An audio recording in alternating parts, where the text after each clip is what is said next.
የማይግሬን ራስ ምታት ያላቸው ሰዎች ማለት ነው የማግኒዥየም እጥረት ይኖራቸዋል። ይህንን ማግኒዥየም ግን ለመለካት በደም ማለት ነው ይከብዳል። አብዛኛው የማግኒዥየም የሚገኘው አጥንት ውስጥ ስለሆነ ማለት ነው።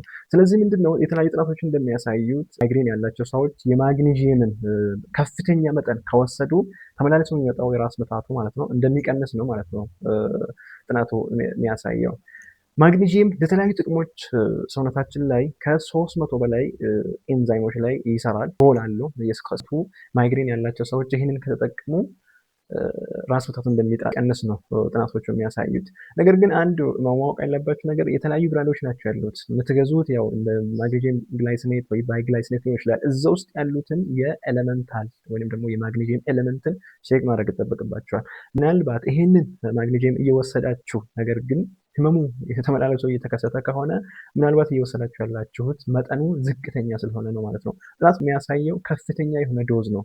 እንደውም አንደር ሱፐርቪዥን መሆን አለበት ይላል። ከ400 እስከ 600 ማግኒዥየም መሆን አለበት ይላል ነው። አመሰግናለሁ።